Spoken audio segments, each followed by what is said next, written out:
قل للمؤمنات یغضضن من ابصارہن، کہ آپ مومن عورتوں سے کہہ دیجئے کہ وہ اپنی نگاہوں کو نیچی رکھے. یہاں تو مومن عورتوں کو کہا جا رہا ہے نا، تو پھر یہ غیر مسلم لڑکی اپنی نگاہیں نیچی کیوں رکھتی ہے؟ بات سمجھ میں آئی؟ اللہ کرے دماغ میں بات بیٹھ جائے. اس لیے کہ اوپر والے نے یعنی اللہ نے عورتوں میں اور مردوں میں ایک سسٹم ایسا رکھا ہے جو شرم و حیا والا ہے، غیرت والا ہے. اسی لیے وہ اپنی نگاہوں کو نیچے رکھ رہی ہے. وَيَحْفَظْنَ فُرُوجَهُنَّ، یہ حکم مسلم لڑکیوں کو ہوا تھا، مسلم عورتوں کو ہوا تھا کہ اپنے شرم گاہوں کی حفاظت کرو. پھر یہ غیر مسلم لڑکیاں کیوں حفاظت کرتی ہیں؟ آپ پوری وید اٹھا کر دیکھ لیجئے، رگ وید، یجور وید، آپ پوری غیر مسلم لٹریچر آپ پڑھ لیجئے، غیر اسلامی لٹریچر جو بھی ہے، چاہے وہ سکھوں کا ہو، ہندوؤں کا ہو، آپ اس میں پردے کے احکامات نہیں پڑھیں گے، پردے کے احکامات نہیں پڑھیں گے جیسے احکامات قرآن میں ہیں. زنا کی سزا بھی نہیں پڑھیں گے آپ اس میں، پوری وید آپ چھان لو، زنا کی سزا اس میں نہیں ہے. تو پھر ان کو تو اتھارٹی اور اجازت مل گئی تھی نا ان کے جھوٹے خداؤں کی طرف سے. اب یہ چاہتی تو زنا کر سکتی تھی نا، یہ کیوں نہیں کر رہی ہے؟ اس لیے کہ ان کے اندر شرم و حیا کا مادہ کوٹ کوٹ کر بھرا ہوا ہے. فَلَمَّا ذَاقَ الشَّجَرَةَ بَدَتْ لَهُمَا سَوْآتُهُمَا وَطَفِقَ يَخْصِفَانِ عَلَيْهِمَا مِنْ وَرَقِ الْجَنَّةِ. حضرت آدم اور حضرت حوا کو اللہ نے کہا کہ یہ درخت کے قریب مت جانا، اس کا پھل مت کھانا، مگر وہ قریب گئے، شیطان نے بہکایا، پھل کھا لیے. فَلَمَّا ذَاقَ الشَّجَرَةَ بَدَتْ لَهُمَا سَوْآتُهُمَا، اب دونوں کے کپڑے اترنے شروع ہو گئے. وَاتَّفِقَ يَخْصِفَانِ عَلَيْهِمَا مِنْ وَرَقِ الْجَنَّةِ، فوراً جنت کے پتوں سے انہوں نے پتوں کو سمیٹا اور پتوں کو چپکانے لگے. يَخْصِفَانِ عَلَيْهِمَا مِنْ وَرَقِ الْجَنَّةِ، چپکانے لگے، پتوں سے اپنے بدن کو چھپانے لگے. حضرت آدم اور حضرت حوا، وہاں تیسرا کوئی انسان نہیں تھا، صرف یہ دونوں ہی تھے. اور دونوں بھی کون تھے؟ میاں بیوی تھے. کون تھے؟ میاں بیوی تھے. بھئی میاں بیوی اگر ایک دوسرے کے سامنے بے لباس ہو تو اتنا حیا کے خلاف آج کے زمانے میں سمجھا نہیں جاتا. تو وہاں تو کوئی تیسرا انسان تھا نہیں نا، پھر یہ کیوں پتوں کو جمع کر رہے ہیں؟ اس لیے کہ ان میں وہ حیا کا مادہ بھر دیا گیا تھا. جیسے ہی دیکھا انہوں نے کہ لباس اتر رہا ہے، فوراً انہوں نے اپنے جنت کے پتوں سے اپنے بدن کو چھپا لیا. ابو عبیدہ ابن الجراح یہ ملک شام کے گورنر تھے حضرت عمر بن خطاب رضی اللہ عنہ کے زمانے میں. وہاں رومیوں کا قبضہ تھا. ایک قلعے پر، قلعے کا محاصرہ کر دیا حضرت ابو عبیدہ ابن الجراح نے، اور چاروں طرف سے گھیر لیا گیا، چاروں طرف سے گھیر لیا گیا. اندر وہ رومی ہیں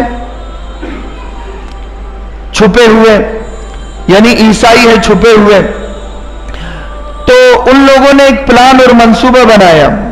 اب یہ کئی دنوں سے جہاد کر رہے تھے ابو عبیدہ بن الجراح، اور کئی دنوں سے وہ مجاہدین عورتوں سے دور تھے. اب انہوں نے ارادہ کیا کہ ہم دروازہ کھول دیں گے قلعے کا، لیکن ایک بازار سجائیں گے، ہر خوبصورت ترین لڑکی کو راستے میں بٹھا دیں گے اور ان کے ذریعے سے ان کا استقبال کروائیں گے. اور یہ کئی دنوں سے اپنی عورتوں سے دور ہے، اور یہ ہو سکتا ہے کہ ان کے ساتھ غلط کام کرے.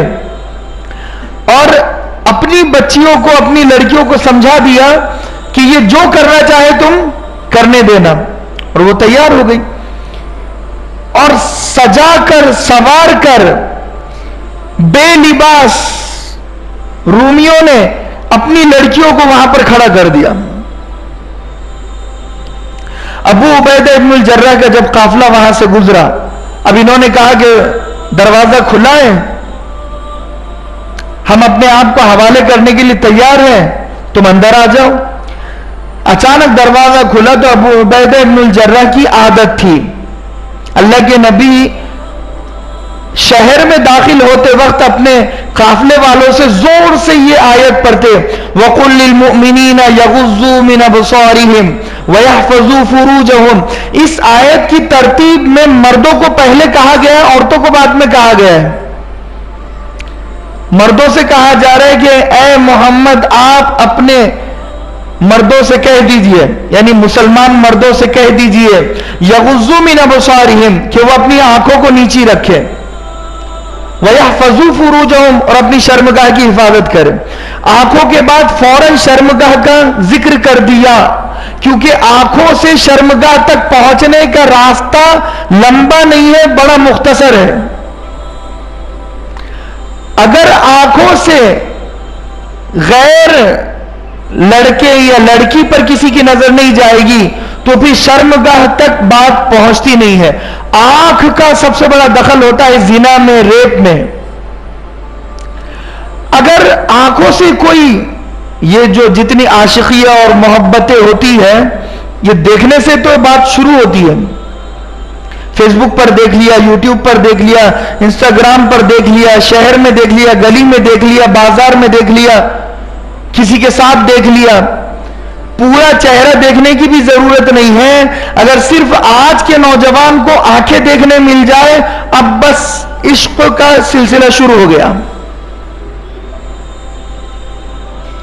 اے بیٹا اب تم اٹھو مت, اگر پھرنا ہے تو گھر پر چلے جاؤ, یہاں خاموش بیٹھ جاؤ. تو بالکل ایسے ہی یغضوا من ابصارہم ویحفظوا فروجہم, کہ اپنی نگاہ کی حفاظت کرو تو شرمگاہ کی حفاظت آٹومیٹک ہو جائے گی. پہلا قدم آنکھوں کی حفاظت. آج یہ پہلی چیز پر حملہ کیا گیا ہے. ٹی وی کے ذریعے سے آنکھوں کی شرم و حیا ختم کر دی گئی. ٹی وی جو بچی دن میں 2 گھنٹے اگر دیکھتی ہے تو دھیرے دھیرے وہ بے شرم اور بے حیا بنتی جاتی ہے. جو بچہ 2 گھنٹے دیکھے, 2 گھنٹے تو میں بہت کم کہہ رہا ہوں, 4 گھنٹے بچے ٹی وی دیکھتے ہیں, ویڈیو دیکھتے ہیں.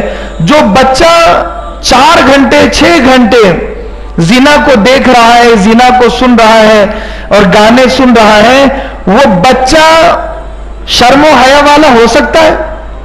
اس بچے میں شرم ہوگی؟ وہ آٹومیٹک بے شرم اور بے حیا اور بے غیرت بن جائے گا. وہ صرف شرم و حیا کے بننے کا ناٹک کرے گا کہ میں شرم والا ہوں اپنے ماں باپ کے سامنے, لیکن جب دوستوں میں بیٹھے گا تو اتنا ہی بڑا بے شرم اور بے حیا اور بے غیرت بن جائے گا. یہی وجہ ہے نا کہ بچے چھپ کر سگریٹ پیتے ہیں, چھپ کر شراب پیتے ہیں, چھپ کر گانجا اور افیم کا ماحول چلتا ہے, چھپ کر چیٹنگ کرتے ہیں, چھپ کر ویڈیوز دیکھتے ہیں. ماں باپ کو خبر ہی نہیں ہے ان چیزوں کی. ماں باپ تو سمجھ رہے ہیں کہ میرا لال, میرا جگر کا ٹکڑا بہت بڑا شریف ہے. اس کی کمپلین بھی آتی ہے تو باپ بھی وکیل بن جاتا ہے, ماں بھی وکیل بن جاتی ہے اور وکالت کرتے ہیں اپنے بچے کی. کوئی ہمارے بچے کو برا نہ کہے. بچوں کو لے کر بڑے بڑے جھگڑے ہو جاتے ہیں آج کے زمانے میں.